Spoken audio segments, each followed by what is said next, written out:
Yeah, Lancelot is a quick, auto pick, I would say, for First pick, auto pick. yeah, definitely. Do you think DFYG will go with the same lineup that they went with the last game? You know, when you will win, you will continue at the same rhythm and the same strategy like you won last game, but Yes, because they are it's avoiding not the the time counters. to experiment. Yeah. Because this will secure the slot for the semifinals. So I don't think they will go bold or they will play it safe. Wow. But we can see right now, Yisenshin right now, a pick which was not there the previous game, since Akai was a jungler the previous game. So I think they're going all in this. They're going for the damage, but I'm not sure if Long would actually pick Moskov again for this match. Might actually go for another pick, or if he's feeling very comfortable about his Moskov pick, he would actually go for him again. But we're still waiting right now for RRQ, Dyron, and Toy to actually go for the pick. Dyron chose Lapu Lapu, and we have Valentina this time. So they actually chose Valentina before she gets banned, because she got banned the previous two matches. Yes. Yeah. To be honest, until now, wow. As we expected, we are waiting for Esmeralda, Yusen Eve. This is the meta picks until now, and for the RRQ, Valentina, Labu Labu, and Lancelot, we are waiting. Do you think I want to see Ruby this game, and I want to see Harith, but maybe he will get banned next for the ban phase 2. Actually, Ruby would not be she's a not bad choice for this game, to be honest with you. But I think they might have actually other ideas going on, since the FYG, they are still lacking a roamer and a gold laner. As for there is a Tigreal ban, because Tigreal in the first match was very annoying for them, to be honest. He played a huge part in RRQ's win in the first match. As for RRQ, we do have a jungler, we have an XP laner, and we have a mid laner. So we still are waiting also for a gold laner and a roamer. Actually, both teams are waiting for a gold laner and a roamer right now. But we will see who will they pick after the ban phase. To be honest, Growth, until now, some of team, they are continuing the same strategies during the drafting. We will choose the meta picks first, then we will choose our favorite picks, like Harith, it got banned. So when you are continuing the same strategies, some strategies some of teams, they have strategies during drafting, because they are forcing some picks and they are denying some picks. So if you have out of picks, you will go forcing your main, or your last time we saw Moscow. It was not a force, it was a comfortable pick and a confident from DFYG, and we saw it in the last game, and he got MVP. That is very true. That is very true. Right now, for the last ban phase for the team DFYG, are they going for an XP laner ban, or they're going for a clove ban? So I believe DFYG is actually might be planning to go for Moskov again, but they still need to check who is actually RQ going to ban before they take that step. Moskov ban, that's it, no more, no more. They're not going to take the risk. They're not going to take the risk. They're not going to let Long go for Moskov. That was kind of expected, to be honest, since Long in the previous match, But do you think between the two, who's more nervous right now? I think both of them are. I think both of them are right now. To be honest, RRQ, I saw he's a little confident now for the Moskov ban. I deny it. You dominate last game, but now you don't have any cards until if you have a pocket pick. Well, get to get. I expected to see him actually this match from the FYG. Esmeralda, Yusen Eve until now. Similar to the last game picks. But right now, RRQ do not have Tigreal as a pick right now. So who are they going to pick instead? Are we going to see a Matilda, or are we going to see an Atlas, for example? We might have, but no, we're going for the straight one. We're going for Chu. The most pro picked hero, to be honest. Yeah, most pro We've been picked hero. seeing him from group stage, playoff. Definitely, definitely. And a Granger as well. Granger and Chu.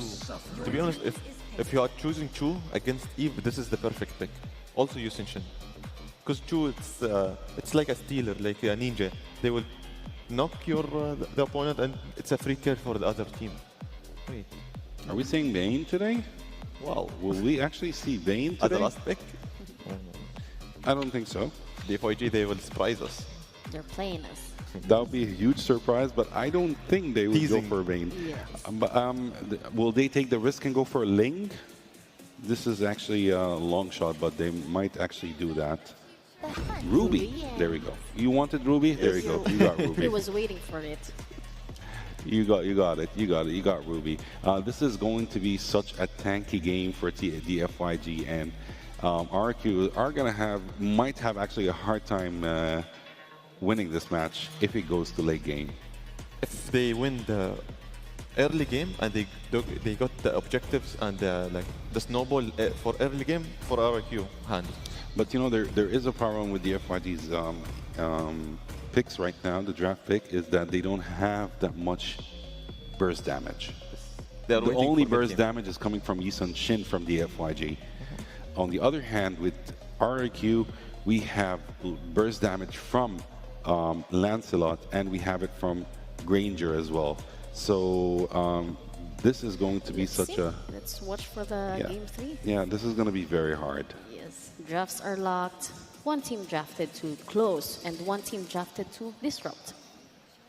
Let's see the game 3 quarterfinals. Everything is on the line. That's it from the desk. Draft is done. RRQ versus DYFG, game 3 decider. Casters, take it away.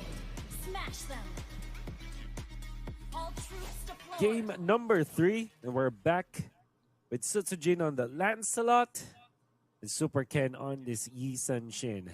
Enough of the utility junglers. Both of these two junglers that we have will now focus on being the carries for the team. And how about that ban on the Moskov? Nice. It's warranted, man.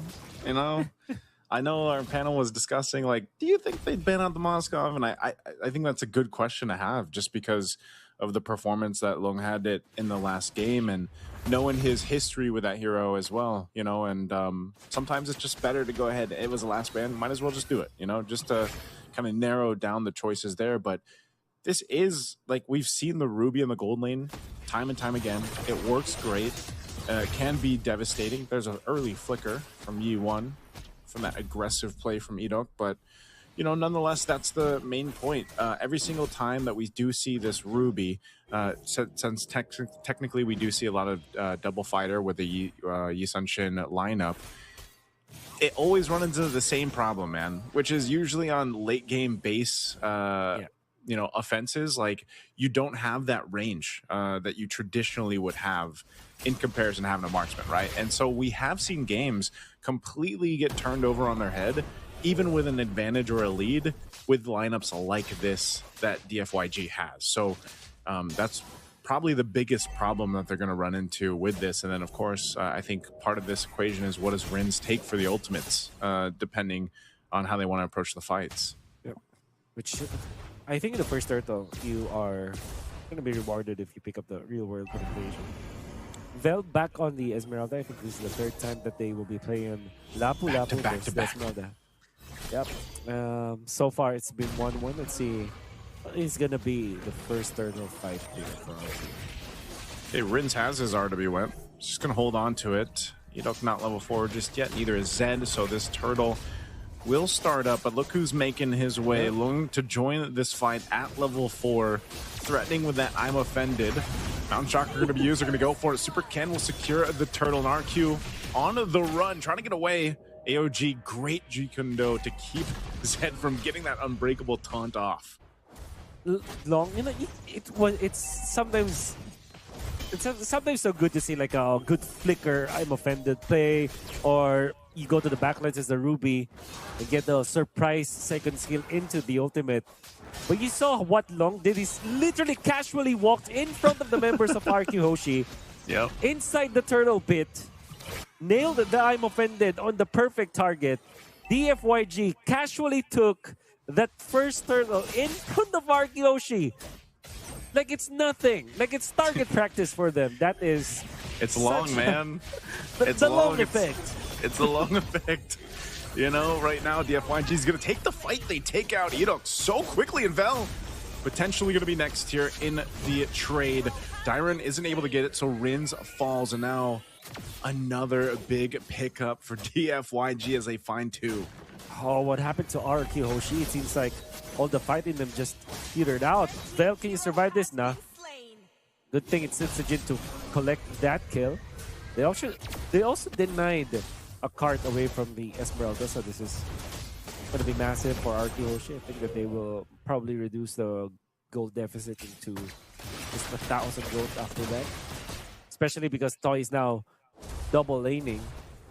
But man, I do hope that for RRQ Hoshi, for game number 3, they don't lose out on GOTF just because of that. Just because they're allowing DFYG to take out their members so easily, so casually. There will be another turtle gonna be coming here. It's expanding rivers. So that's also why Long was able to get into that first turtle so easily from the top to the mid to the bottom lane. And it's also gonna be the way for DFYG to connect around this turtle area. Looks like here the play around this turtle, fighting up top in that gold lane, but they are going to go ahead and let DFYG take this out. I think Edok's going to look for the kick, and he does just that as he's able to find Lung. Lung trying to get away, won't be able to escape the shot coming out from Toy. As a kill is picked up, Rins is still going to survive. A Landshaker drop down on Vel. But turtle for the taking now. You have Sutsujin going to clear that mid and then making his way up for this objective. He'll grab the Lithwander. Turtle's going to be next, but Lung's back up. He can actually join this in, and they can stall this out, so no one's going to claim the turtle just yet. Yeah. Going to be on duty of clearing the waves, but it seems like DFYG wants to rush this time. I think that they have found an opening against RRQ. Yep, they do. And they kind of feigned that they will not take the turtle, and then that actually prompted Sutsujin to just go to the bottom lane. If RRQ Hoshi does not push, and they will not be able to push because Vel is here, and by the way, Expanding Rivers also have them in that scenario. DFYG again, it takes something so casually over RRQ Hoshi, and even that Crammer, dude. DFYG are taking and stealing candies away from RRQ Hoshi.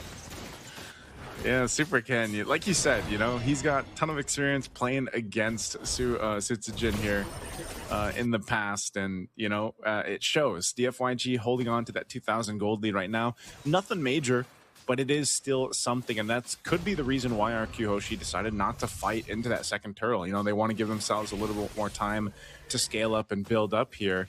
And especially for Toy, this Granger, as we know, is going to take a little bit of time to go ahead and scale up. And I can't remember. I think if we take a look at the items, I think he did get the Sky Piercer recently, but he's going to deal with this pressure now in his lane. DFYG wants to take this tier 1 turret, and you see what's happening here. Well, if they want to take a turret, you just send a few dudes, and they'll be able to get it because of this the threat that this lineup has. RRQ Hoshi has to really think about their mid-game and their late game right now, because I feel like DFYG, they continue on taking things away from RRQ Hoshi, like the neutral objective as well as the turrets. It's going to be a walk in the park for them to end this game, especially because they also have good late game. I mean, of course, they don't have a marksman for DFYG, but this is still a Yi Sun-Shin. I think Yi Sun-Shin is a marksman if you think about it. But again, there is a lot of ways for DFYG to end this game at any stage.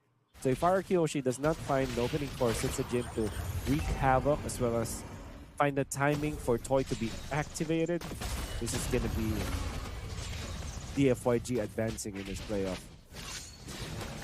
See what happens. They have control of the turtle right now. I think still RRQ Hoshi doesn't want anything to do with these turtles. He's just being zoned out by Vel, actually. So great choice there for Vel, but they are going to trade it objectively as that tier 1 up top is pushed down by Toy. So at least RRQ Hoshi kind of getting what they can. That seems to be the whole case. You know, they can't fight, at least for now. So you might as well grab some space to work with on the map. Get some objectives if you can. But I'm just worried because the way things have gone in the past, 8 minutes, basically, I don't know if they're going to be in a position to actually contest against the Lord unless they somehow get an advantage. That advantage would come mainly through Edok getting a kick and then giving them the numbers advantage in a team fight. But right now, it just seems to be pretty difficult. Yeah, he does have the Sky Piercer, Counter-Strike, but he's working on his next item here. Oh, Bell, is he going to get caught? Nice Landshaker to stun. AOG comes down. Good pickup for Toy to take as he has the Sky Piercer. A little bit of trade in the mid. Oh, the Mountain Shocker will be able to take out Sutsujin as Super Ken gets a solo kill. And now they traded out the 1-for-1. But definitely a difficult game for Sutsujin here. Wow, Vel, I was really wondering what he was trying to achieve there. They tried to cut the waves very nearby the turrets of RRQ Hoshi. But it turns out to be good because E1 was there to counteract with the E's ultimate. They also did force Rin's ultimate to copy the real world manipulation. But I think the bigger kill was onto Sutsujin. And not only that, Nice, they actually take a turret in the mid lane, a turret in the bottom lane, on top of a kill onto the jungler of RRQ Hoshi. And all of a sudden, they're up by 3.8k gold. RRQ Hoshi are just not finding a break in this game. Whereas DFYG, they're just getting everything in their hands. Super Ken, if you give this guy a hero that he can be successful with, and if you set up the Yi Jin for success, you can see that Super Ken is more than able to deliver. Now it's going to be up to how RRQ Hoshi will contest this Lord.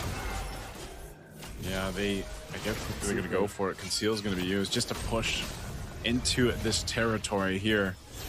DFYG healthily ahead right now of RRQ Hoshi. I'm not sure if this fight does break out, how it's going to go for RRQ Hoshi. They might just, even if they go for a kick for Edok, like, who do you go for? Who do you kick? Yi1 isn't even giving you an opportunity to kick him as he's got the flicker even available. So, it's really difficult for this Cho to find that window of opportunity. And that's why all these objectives has been basically no contest. Another one going to DFYG. They might force a fight here around the 2-2 turret. Look at Vel, third time on this Esmeralda, having a much better game than he's had previously, as he just goes and leads the charge in. Dyron gonna jump in as well. Solo, he does get out. Luckily, they still have these holy defense shields as well, but the waves are gonna be pushing in, working on these tier 2 turrets. Sutsujin this whole time has been playing catch-up, trying to get those items that he needs on this land slot to be able to provide more of that damage throughput that they need here. Yeah. And it can all stem back to that first turtle fight where RRQ Hoshi, like a deer in the headlights, stared down DFYG and gave them everything. A kill and a turtle. And a kill onto the Sutsujin Lancelot more than anything else. Because ever since then, DFYG did not let go. They're just collecting kills after kills. They're activating Long on his Ruby. And most importantly, Super Ken is just delivering. E1 also is a threat for RRQ Hoshi. And there's no actual way for them to really contest E1. There should be because of the Lapu Lapu, but it seems like E1 has already countered what RRQ Hoshi is trying to do. Oh, RWM dropped down. Look at that. Stopped in his tracks too. Nowhere to go. Just body blocked by basically the front line of DFYG. Lord finally goes down. Base turret with it. They will hold on to the 2 base turrets for now, but the shield in mid is gone. So DFYG might continue to press this on. If they actually give the call to Lung to go and make the play and just flicker on forward, they could do that. But now in the mid lane, oh, Sutsujin just to his death, even with the Revitalize being popped here. They keep him healthy. There's the jump in, the AOG from Zed, and Dyron is gone as well. Lung still has his Flicker I'm Offended combo. They're going to march in with the waves here, and DFYG with this massive lead will clean up another kill. They want to make a statement. They're going to go for the wipeout here before they end the game and take game 3 against RRQ Hoshi. Oh, and that is Long. The biggest smile that we've seen all throughout Games of the Future. And you can blame them. They have just eliminated RRQ Hoshi, a team that's very famous in the scene. And they did it so commandingly in game number 3. Not even a letdown. Long with that I'm Offended play to take out Sutsujin in the first turtle of the game. And eventually they stole it to them. eliminating this RRQ Hoshi from Indonesia. GG's, of course, RRQ Hoshi. Still a pretty good game number 1 that we've seen from them, and I'm sure that we can hear more from our friends from DFYG